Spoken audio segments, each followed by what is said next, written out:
Very good evening and welcome to UBC News Tonight, coming to you live from the Nile Avenue at 10 p.m. with me, Sharon Chomdisha and Nakakuni Elizabeth on sign language. In our top stories of the day, an explosion occurred earlier today at about 8:45 a.m. near St. Andrew Kagwa Church, Munyonyo, claiming the lives of 2 individuals. Speaking to the media, a few minutes after the incident, the Inspector General of Police, Abbas Byakagaba, urged the public to remain calm, assuring them that the situation is under control. We have a report.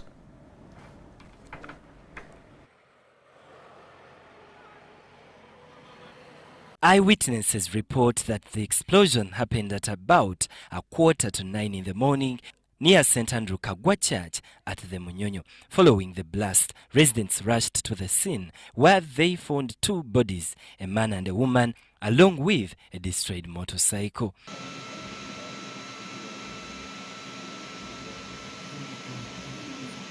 After the blast, the area was quickly cordoned off by the security, including the UPDF and Uganda Police. Journalists were restricted from accessing the site and were forced to film from a distance. Inspector General of Police IGP Abbas Byakagaba later addressed the media, assuring the public that the situation was under control. Today's ugly incident, there has been an explosion here. But the most important message to our people is that they should remain calm. We are in control. All the security forces are here present. We are just preserving this scene to ensure that it is well investigated. So far, no bystanders or people nearby have been injured or dead, apart from those who are on a motorcycle. But we ask our people to remain alert, to be conscious of the environment around them, ensure that they know and they can account for whatever is within their environment. But the other assurance I want to give is that the situation is under control, and let them continue with our normal celebrations of Matters Day and all other activities. The Commissioner of Police, Anatoli Muletera, confirmed that the 2 individuals died in the blast and were confirmed that the 2 individuals who died in the blast were suspected suicide attackers. An issue of intelligence which was surveilling criminally intended elements who wanted to disrupt worshipping at this site. So as a result, our deployment was too high, the surveillance was too high. They thought they were going to get any advantage of fulfilling their mission, only to be put out of action by our security.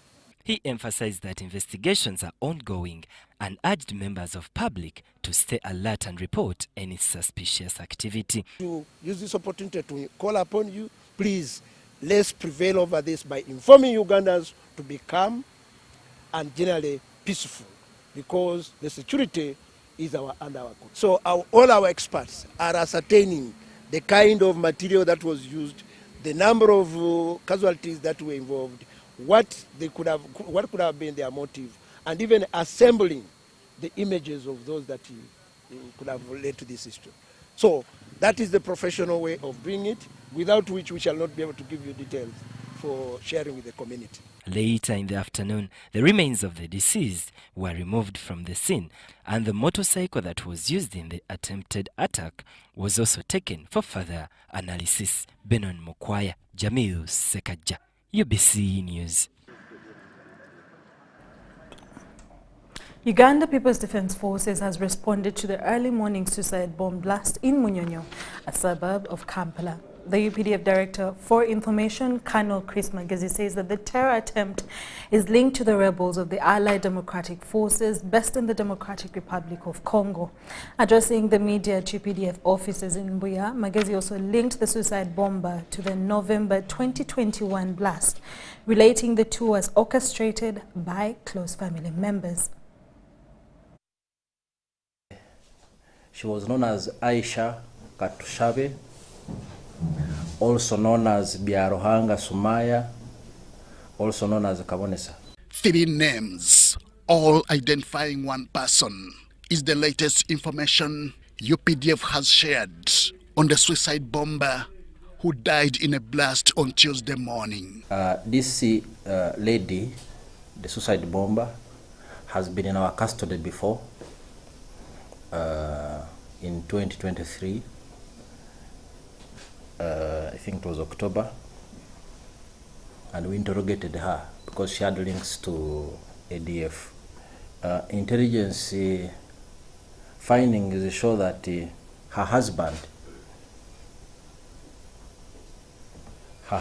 called Muzaffar was killed by our counterterrorism forces in 2021.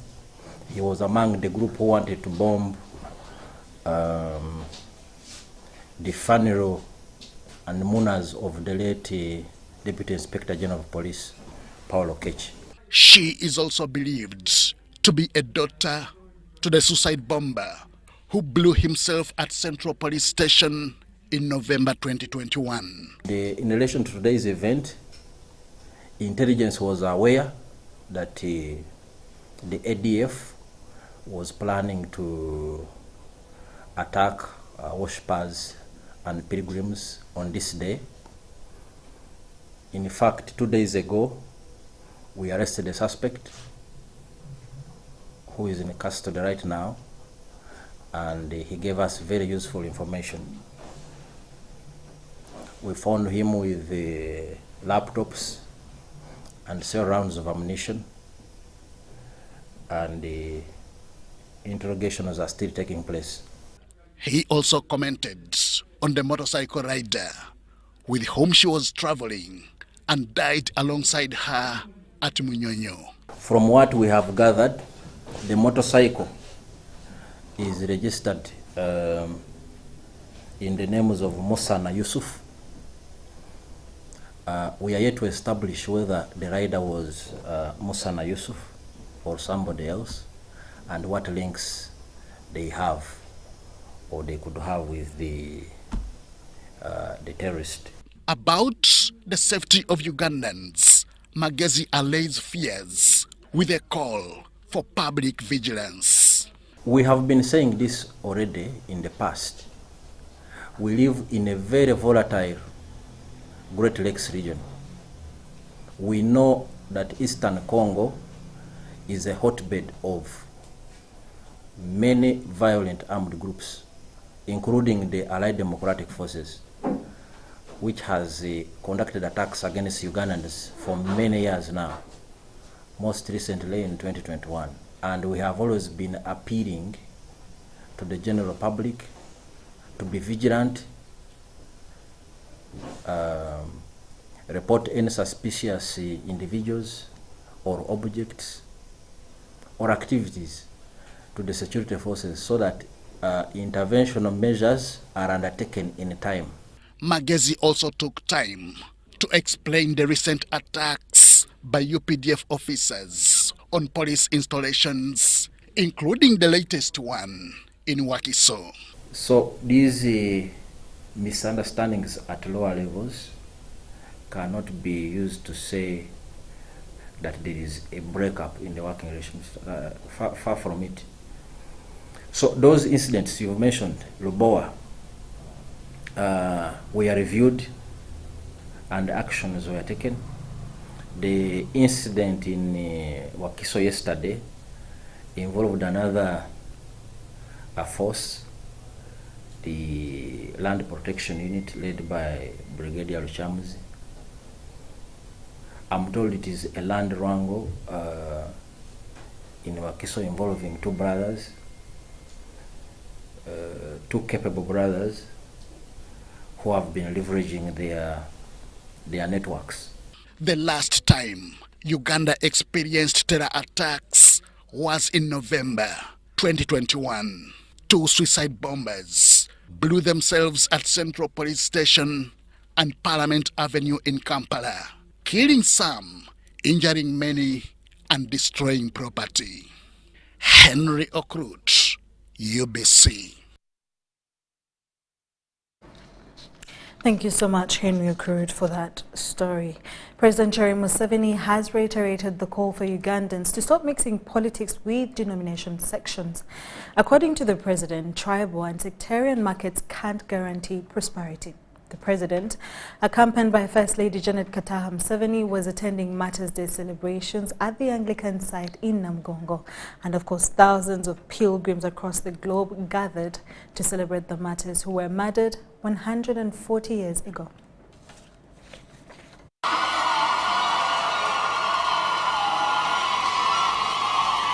President Yoweri Kaguta Museveni, accompanied by the First Lady Janet Museveni, arrived at Namongo Anglican site at the time when the former Archbishop of Uganda, Luke Orombi, was presenting the Matters Day sermon.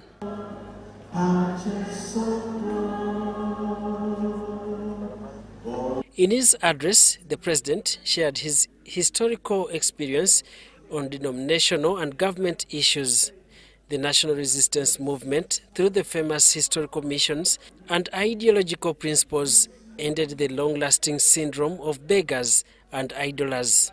Good enough, Jesus helped us in the book of Mark, chapter 12, verse 17. He said, "Give unto God what is God's, and unto Caesar what is Caesar's. Prosperity through wealth creation by producing goods and services. Strategic security for the whole of Africa.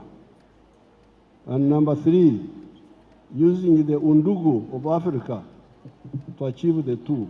Museveni says the national market of Uganda can guarantee prosperity as opposed to tribal and sectarian markets. Politics is about our welfare on earth.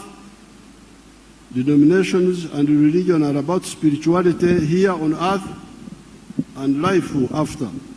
Because sometimes these traditional people would say, tell our soldiers, if you hold olumuli, a reed, the bullet will not catch you.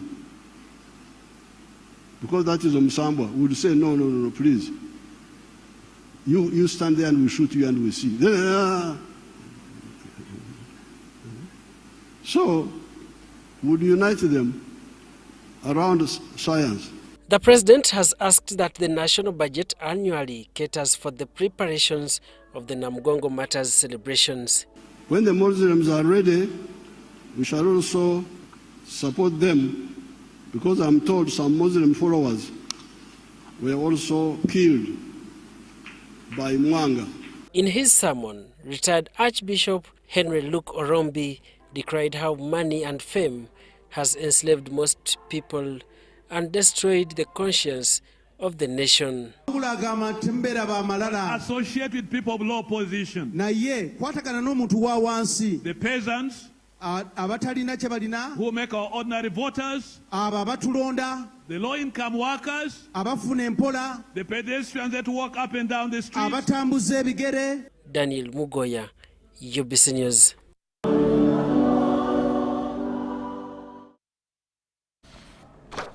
Hundreds of thousands of pilgrims are believed to have attended this year's Matters Day celebrations at the Catholic Shrine in Namongo, Wakiso District.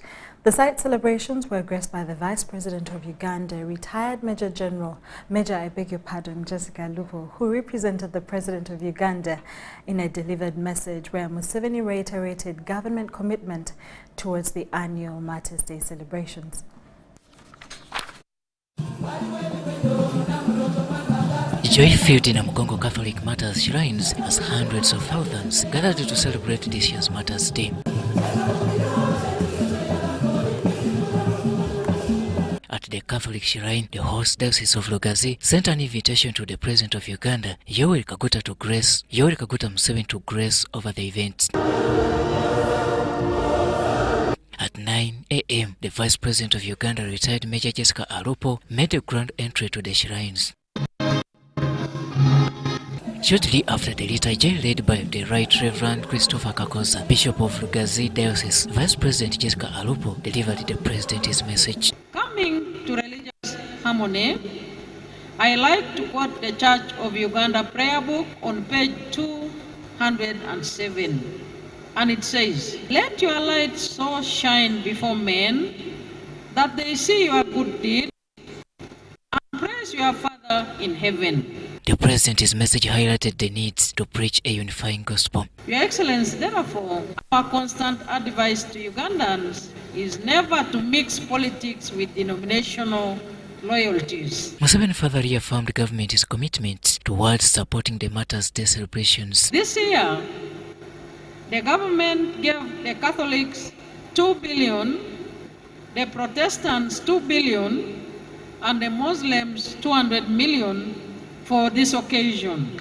I have directed the government to make this contribution part of the government budget annually, since many Ugandans participate. As you all know, the government spent billions modernizing this infrastructure you see today at both the Catholic and the Protestant sites. When the Muslims are ready, we shall also support them, because I am told some Muslim followers were also killed by Mwanga. The Matters Day Mass at the Catholic shrines was attended by political leaders such as Dr. Chris Wariomosi, the ICT Minister, the Lands Minister Judith Nabakoba, Dr. Jesse Muhingo, Minister State for Higher Education, Dana Mutasingwa, and Minister Norbert Mao, among others. We also ask them to intercede for us or to pray for us, because we know that Uganda is set for elections next January. But we believe in the works of the Uganda Matters, that we can always come out of this election victorious. As a politician and as an MP of Lugazi Diocese, I want to thank Lugazi Diocese for being the host, and secondly to thank the government for what they have done for each and every year. For the day's contributors, such as decorators, are excited to have worked alongside the Lugazi Diocese. The colors we chose for the flowers are white, yellow and red, and those are the colors of the Vatican flag.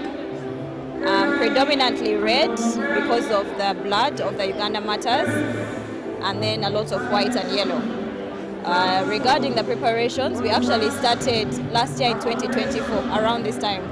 We came for a site visit when Nebi Diocese was animating. I'm Robert Onyango, UBC News, here at Namongo Catholic Shrines.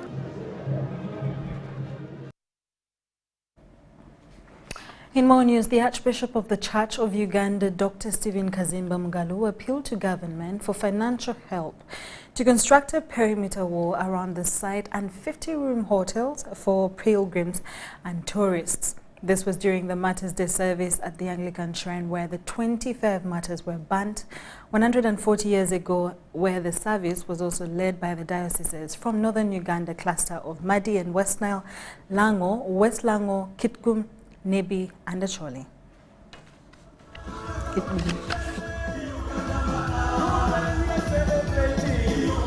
During the Matters Day celebrations, the Archbishop of the Church of Uganda, Dr. Stephen Kazimba Mugalu, commended the government for contributing 21 billion for the facelift of the Anglican Shrine.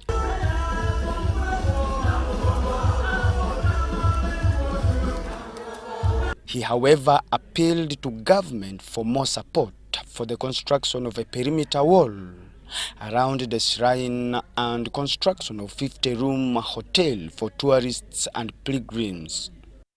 Looking ahead, phase 3 will focus on sustainability through a 50-room hotel to host pilgrims and tourists, and a 7-floor museum tower to generate income for the site's longer-term growth.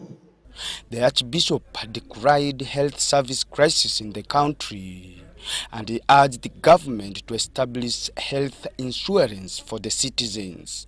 With this, I request the government of Uganda to seriously consider establishing a national health insurance to save people's lives.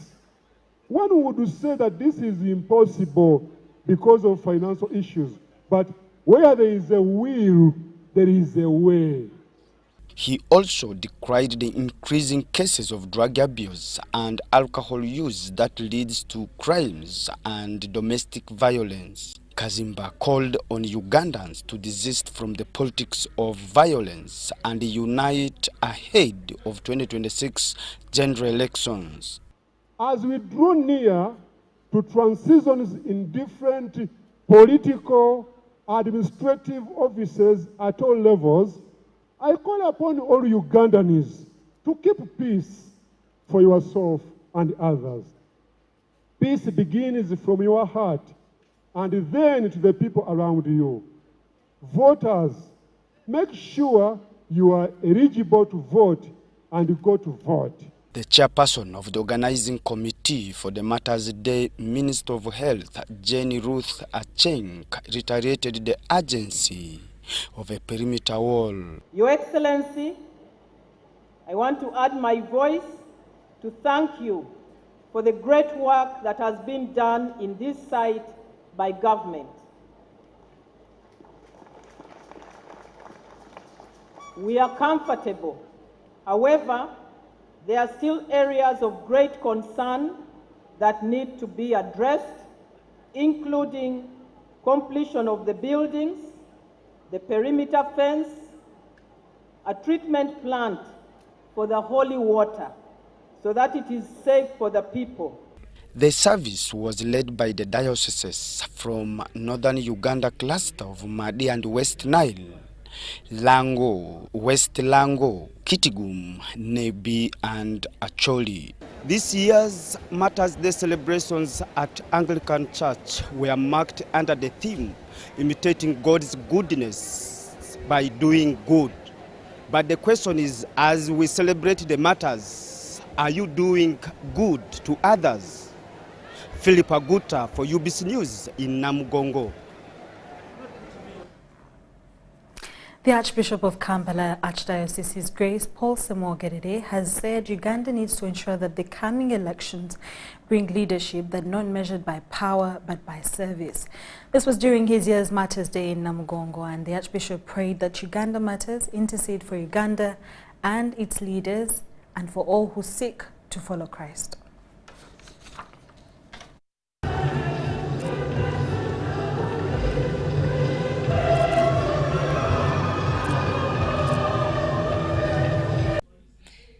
There was a procession of priests and bishops from different parts of the country as they marched for the holy sacrifice of Mass of 3rd June Matters Day at the Catholic Shrine Namongo. The Bishop of Lugazi Diocese, Right Reverend Christopher Kakoza, led the Mass.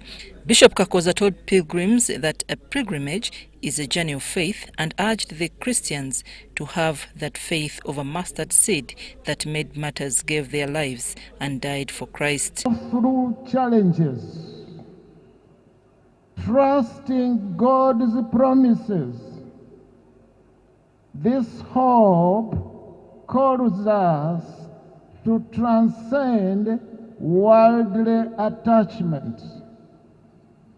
Hope is the cornerstone of our pilgrimage. Lugazi Diocese was animating this year's Matters Day at the Namongo Catholic Shrine. The Archbishop of Kampala Diocese, His Grace Paul Semwogerere, told Christians to reject hatred, division and violence. Let us reject hatred, reject division, reject violence. Let us say no to jagged tribalism, to bad language. Let our only label be, we are all children of God. He said Uganda is approaching elections and the country must not repeat mistakes that led to pain and fear. We remember too well the wounds of past politics and political tensions, the pain, the fear, the silence of the oppressed. We must not repeat those mistakes.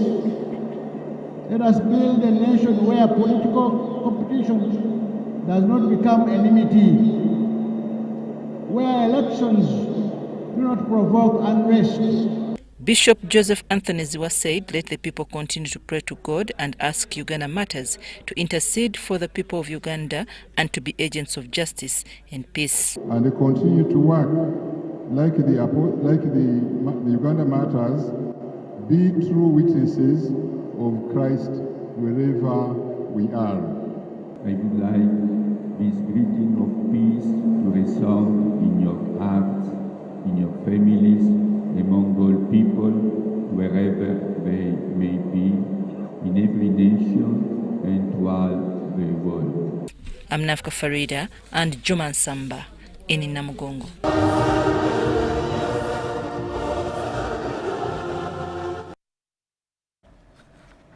Police have released a preliminary report indicating at least 50 have been arrested in Namongo for disrupting the Matters Day celebrations. Police say those apprehended are suspected thieves and individuals impersonating law enforcement officers. Take a look at the story.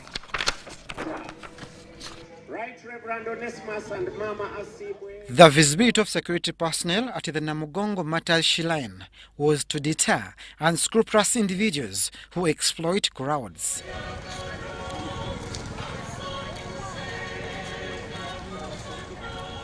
Security forces have been guiding pilgrims and other attendees through heavy traffic and dense crowds.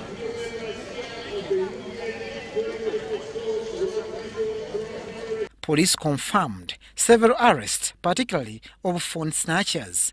A mobile police truck was deployed to collect the suspects before they were transferred to nearby police posts.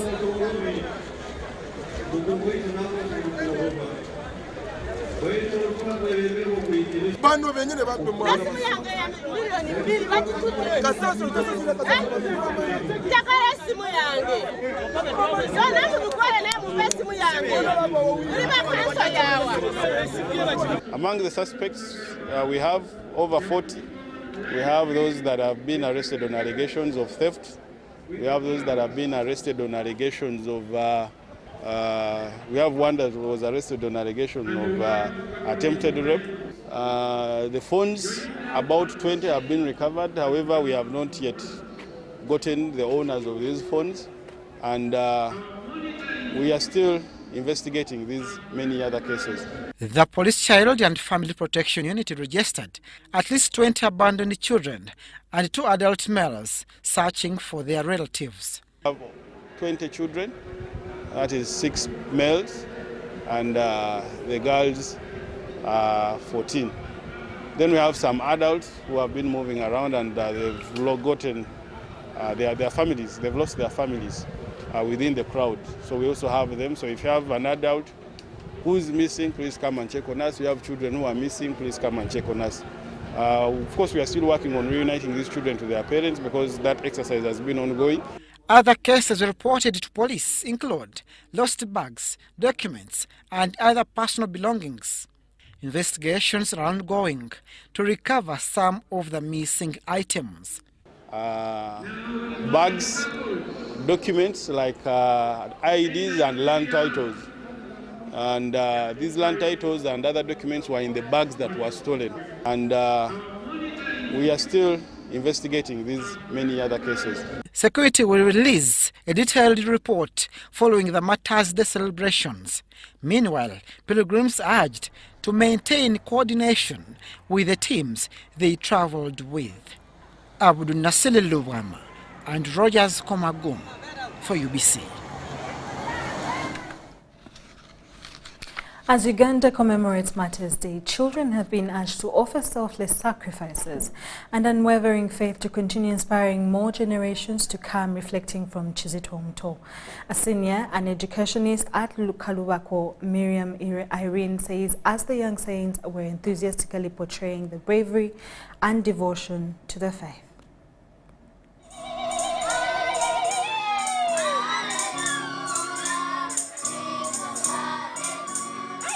The gala featured cultural performances, poetry recitals, and historical reenactments. The showcase involved reflections of the trials and the triumphs of the Matters. A senior educationist, Kulabako Miriam Irene of St. Marcelino Academy in Matuga, encourages children to reflect on the values of courage, perseverance, and devotion. Have a purpose or a reason why we engage these children in the very many things that we do. Like today, we have celebrated Uganda Matters Day, a day on which many matters were persecuted. To the children, it is a lesson of learning to persevere all situations, resilience, and the courage to build our faith in everything that we believe in, just like it was for the matters. The event encourages young people to reflect on the values of Kizito Muto. Well, I would love to say that may their spirits inspire us to live with faith and courage every single day. And that Kizito Muto was a young boy who was likely around the age of 14 years old among the Ugandan Matters. Details about his specific martyrdoms are often recounted in ways that highlight the brutality and faith of young men and women. Matters Day celebrations at St. Marcelino Academy in Matuga reveal the school's commitment to imparting skills and knowledge to the learners. Benon Mokwaya, UBC News.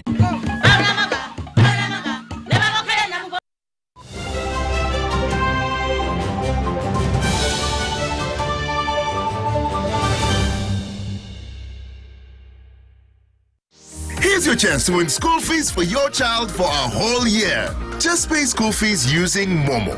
Dial *165 *80 hash. Select option 2 for school pay. Select option 1 to pay school fees. Enter the student number and amount and approve the transaction. You will now enter the draw to win school fees.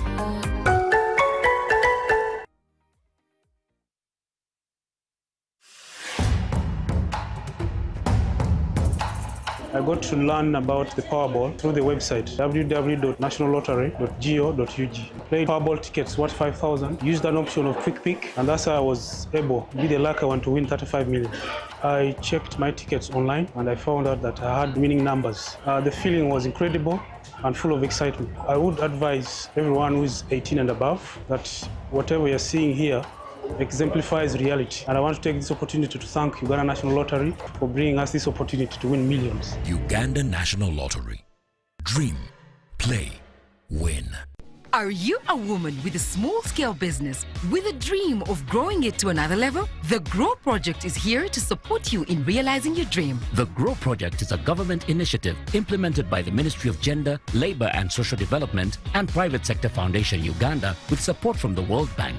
We support women-owned businesses across the country to gain hands-on and business management skills through training within your location, business financing through grants and affordable loans, and infrastructure in your areas of operation to enable you to increase your productivity. If you have a business that makes sales of up to 800,000 Uganda shillings per month, the GROW Project has the tools and resources to help you succeed. For more information, contact your district or city GROW focal person or call our toll-free line on 0800 307 777 to learn more about how you can benefit from the GROW Project's services. The GROW Project, empowering women economically, transforming communities.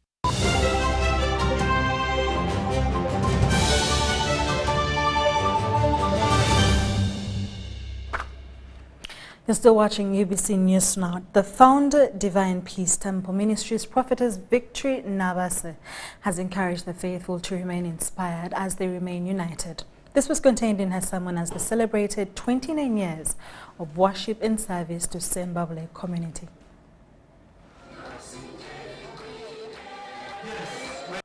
Happiness and joy filled the air as Divine Peace Temple celebrated 29 years of worship. The celebration was attended by a number of prominent people from government, politicians and believers from across parts of Uganda who praised Prophetess Nabasa for her dedication to spreading the gospel and her tireless efforts in building a vibrant community. The politicians commended her leadership and the impact she has had on the lives of the community. Prophetess Nabasa has offered guidance and done tremendous work preaching the gospel. In her sermon, Prophetess Nabasa emphasized unity and faith in overcoming life's challenges and hailed President Museveni for the peace and security. Tumusima, tumwebaza, That's why we are wearing yellow. Twambadde yellow kulw'okumusiima kubanga abalala abakulembeze bayiganisa amakanisa, bayiganisa obunabi. She encouraged the congregation to stand together and support one another just as they would support a member of their own family because the government gave church freedom of worship and praise. Many shared personal testimonies how her ministry has touched their lives and fostering a sense of belonging. Wano wetwafunira obunabi, wano wetwayiganisibwa enjiri y'obunabi, wano wetwawangulira entalo zonna. Era tuzze wano kusiima Mukama n'okumwebaza eyatuwanguza entalo zaffe. The politicians in attendance included aspirant woman member of parliament Sembabule Esther Sarah Gwajo team from Honorable Shatz Kutesa and also a representative of Brigadier General Rashande, who also praised Prophetess Nabasa's leadership and the impact of her ministry. The 29 years celebration was a reminder of the power of community in coming together to support one another. Benon Mokwaya, Kenneth Tanaba, UBC News. Thank you so much, Benon Mukwaya and Kenneth Tanaba, for that story from Zimbabwe. The NRM Secretary General Richard Todwong has dismissed opposition claims that the NRM government suppresses the youth. He says that the party is open to dialogue with Ugandan youth to ensure peace in the country. A detailed report from Kai. Todwong made these remarks while welcoming youth who had defected from various opposition parties to join the ruling NRM party. Richard Todwong, the Secretary General of the ruling NRM party, welcomed youth from different opposition parties, including former Makerere University Guild President Alliance Lawrence Dangote. We need to recruit more people to come for the revolution to keep moving. And so it's an honor that you young people are coming to join. Now, we recruit discipline, loyalty above anything, and patience. You need to practice revolutionary patience. When you join NRM, you should understand the speed at which the movement moves. Don't be too fast, don't be too slow. Make sure you adjust the speed of the movement. And also commitment and loyalty. Not everything might be as you expect. Not everything should be as you want.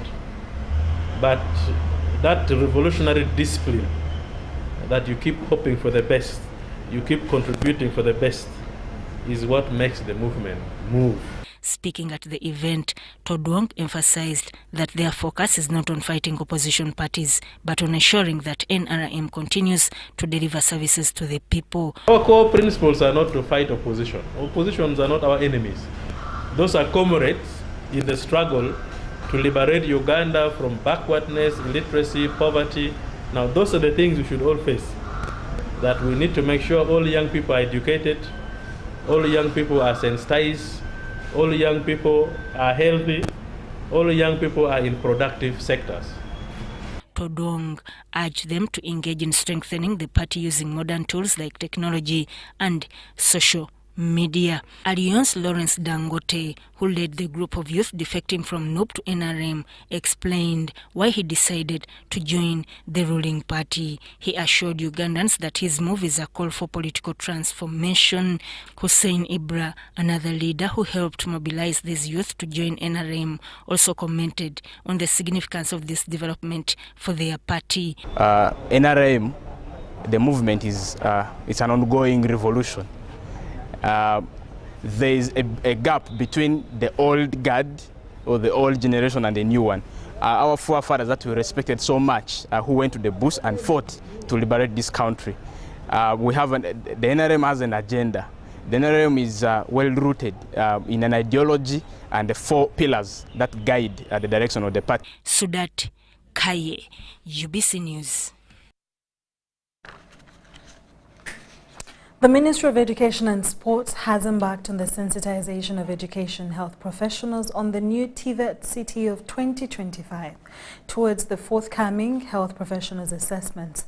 This is in line with the recent rationalization of government agencies, which led to the merging of Uganda Nurses and Midwives Examinations Board and Uganda Allied Health Examinations Board. Take a look.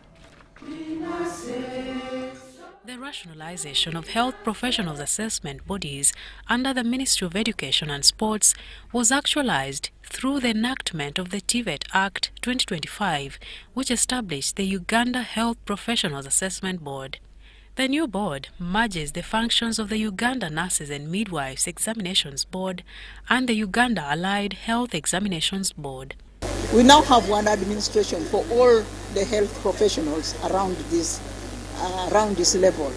So now there's one board that we are talking about for health professions instead of having two that we have been having. We want to protect the public. We want people who are genuinely trained and assessed to be the one that assess our. The ministry has now embarked on sensitizing health professionals about the implications and application of the TVET Act 2025. In the Act, there are so many regulations, and those will be explained this afternoon. There are many things that we have to learn, but most of them will be detailed in the regulations that will be prepared. The board is preparing for the June 2025 National Assessment, the first to be conducted under the new framework. The Act also provides for the establishment of a TVET Council to oversee the technical implementation and coordination of the sector. PAB will take over effectively from the examinations of June, the forthcoming examinations. So anything previously will be Uganda Allied Health Examination Board, which we want to make sure we clear so that we don't roll these things into the... We're going into the question. The questions, they will go into examination process, but for us, those ones, if they go to the allied school, we'll have to supervise. Are the things going on properly? Is there any leakage? Something like that. And they have guidelines which they are going to follow. The ministry has also warned practitioners against forging entries in training logbooks, citing the risks posed to the entire health sector. Regulations. We are going to have regulations that will detail how those logbooks should be filled, by who, when, and how they will be worked on. And that will be done by the council. So this law will now streamline, and I talked about the penalties. If you don't do what is supposed to be done, and we know that you have forged entry into those logbooks, you will be penalized for it, and the law has put it very clearly what will be done to you. So it's a deterrent. We are hoping that when this is implemented, we will not have those occurrences anymore. The Technical, Vocational Education and Training Act 2025 is anchored on three key pillars: training, assessment, and regulation, and is designed to eliminate fragmentation in the health education system. Story by Abdul Nasir Luwama for UBC. Siatini has partnered with Trademark Africa and launched maize bylaws to strengthen the maize value chain compliance and competitiveness in Amuru, Gulu and Elegu markets. Now this will be coming up later on after we just take a short commercial break.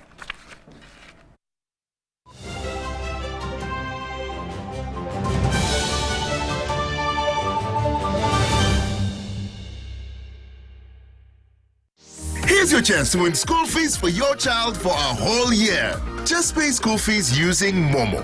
Dial *165 *80#. Select option 2 for school pay. Select option 1 to pay school fees. Enter the student number and amount and approve the transaction. You are now entered a draw to win school fees.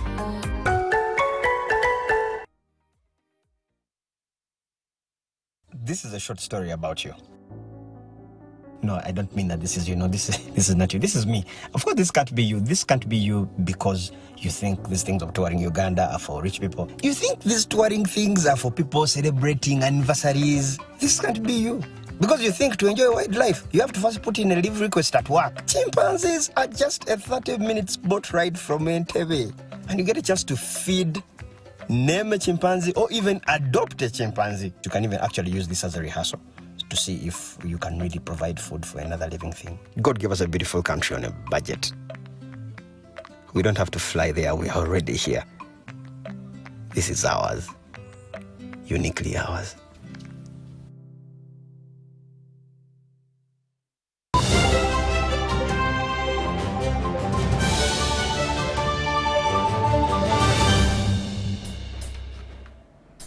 You're still watching UBC News Tonight, and from the business desk, Siatini has partnered with Trademark Africa and launched maize bylaws to strengthen the maize value chain compliance and competitiveness in Amuru, Gulu and Elegu market. The move enhances the capacity of maize value chain anchors in these districts to adhere to required maize standards. Take a look. But the launch is also not an end in itself. It's the beginning of compliance. Siatini, with support from a legal consultant, developed these maize bylaws for Gulu, Amur and Elegu market. The bylaws will compel maize value chain actors to adopt good agricultural practices like proper post-harvest handling practices, invest in improved storage facilities, and adhere to established quality and safe standards. This project is aimed at enhancing the capacity of maize value chain actors in Amuru, Gulu and Elegu.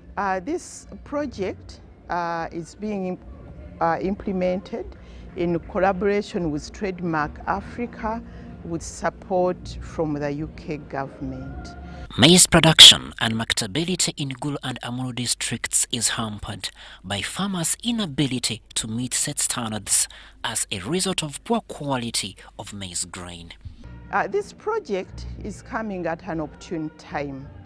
There is a lot of demand for maize within the East African region, but even within COMESA region. Yet there is also a lot of increased production of maize, especially in Amuru and Gulu districts. And there is also increased trade in maize in the Elegu market across the border. So there are a lot of opportunities. However, today the biggest challenge is the issue of standard compliance. There is limited awareness when it comes to compliance to set standards, but there is also limited awareness about the importance of complying to standards. Poor harvest handling, inadequate food infrastructure in harvest and post-harvest reduce gains made in accelerating maize production in these districts. The call for action is, as the district, as the sub-county, we will place total support. There shall be standards on maize production starting from tilling up to when the maize is on the table as bread. Maize is a vital source of food and for income generating for households in Uganda, while its adaptability to various agroecological zones makes it a suitable food which sustains families. Crispus Arinitwe, UBC News. MTN Uganda has kicked off its 2025 edition of the 21 Days of Yellow Care, an annual company employee volunteerism initiative. This year's 21 Days of Yellow have, in partnership with Kampala Capital City Authority, been launched at Kabalagala Youth Centre. Take a look.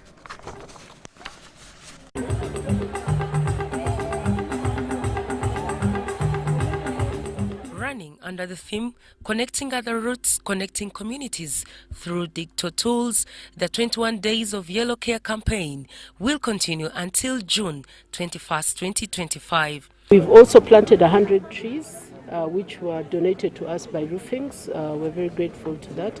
We also recognize our partners that have assisted us in ensuring that this day happens successfully. Now in its 18th year, the initiative focuses on empowering communities grappling with limited digital access. They have a computer center We were very pleased to find an ICT lab already in existence with about 20 computers. This school has been set up by the UNDP many years ago, but KCCA has been running it exclusively on their budget. They didn't have data or connectivity, and so we've made a donation of 1 year's connectivity to them, and we know that this is going to improve their lives significantly. Activities include setting up computer labs with internet, tree planting, mentorship sessions, digital literacy training, as well as solar and water harvesting projects. The Kabalagala Youth Center now features a state-of-the-art creative studio with video and photography suites for music and content creation. So with MTN coming in, this is what we are seeing. They have supported us in setting up a real studio that will give the learners an experiential learning for them to be able to actually simulate and see what it should be done when they start to take their photos and edit, so that they can get into the employment world with the proper skills and knowledge. Other interventions include waste recycling for green jobs, landscaping of sports spaces, and initiatives supporting youth self-employment. But after training, we also have a duty to make sure that we give them startup kits. And once they start, we don't stop at enabling them to start businesses, but we continue to mentor them and make sure that their businesses grow. How do we do that? We still link them to the financing institutions. The campaign will also extend to Uganda, Toro, Ker Alul, and Busoga with programs on digital tourism, HIV/AIDS awareness, teenage pregnancy, and refugee inclusion. I've learned how to hold the camera, how to take pictures, how to focus, and it has been so wonderful. I want to thank my trainers for the constant job they're doing to train me. These interventions, worth over 500 million, reaffirm MTN Uganda's commitment to digital inclusion and community empowerment.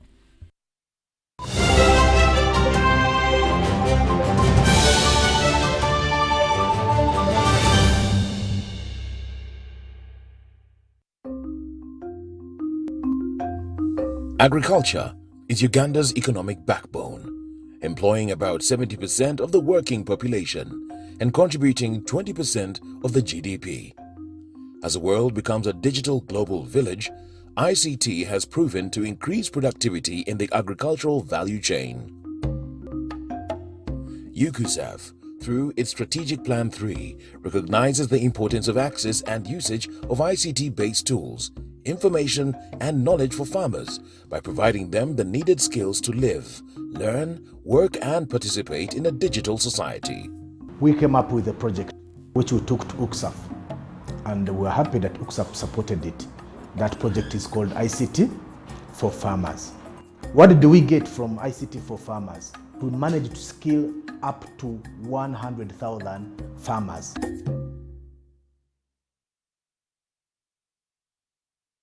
Ennaku 3 ez'omuziki enseko n'okuzuula nga weetooloddwa obulungi bw'obutonde nga kw'otadde n'abayimbi abasingayo mu Africa.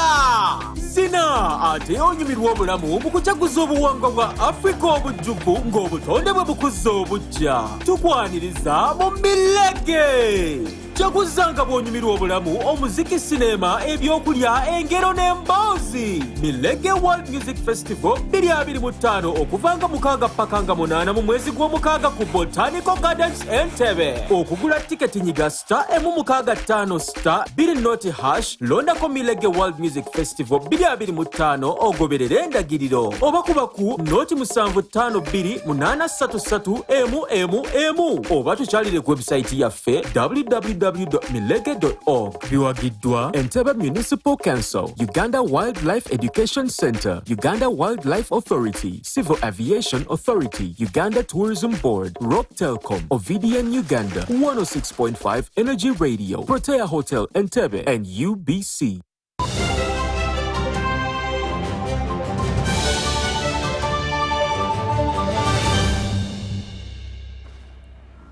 Welcome to the last segment of UBC News, and from the sports desk, in the world of swimming, Getta's Swim Club became the first Uganda's swim team to win the Kenya Aquatics Long Course Championship in Kasarani, with 5 other clubs from Uganda participating. Take a look as Miro reports.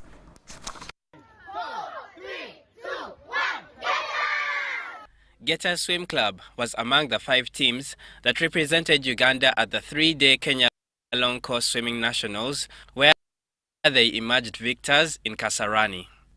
Head coach Muzafaru Muwanguzi was determined for success as his team overcame 38 others from around the region. Of the 74 medals they won, 28 were gold. It's a great pleasure for us to take part in the Kenya Aquatic Swimming National Championship. We have found this championship very competitive, and we really appreciate the standards here in terms of organization, the officiation. The top performing athletes from Uganda included Benjamin Lutaya, Tara Chisauzi, Jonathan Kawesa, Ethan Sengoba, Paloma Chirabo, to mention but a few. We feel that this event has really given us an opportunity to try and showcase our swimming under the right standards and the right environment. Meanwhile, Getta's 200-meter breaststroke record holder, Daniel Rukundo, expects to better his performance ahead of the Uganda Swimming Nationals next month. Before Nationals, I think I just need to put my head down, focus on my training. I haven't been as consistent as I wanted to be. I haven't got a lot of the results that I wanted to get. So it's been a good learning experience, and I just hope to come back better. Sailfish, Silverfin, Torpedoes and Heart Swim Club were among the other clubs that participated in Kenya. Mashamira Victor, UBC News. We're calling it a wrap from UBC News Tonight and the team. Thank you so much for being a part of the bulletin. My name is Sharon Chomdisha with Nagakoni Elizabeth on Sign Language. Good night. Bye-bye.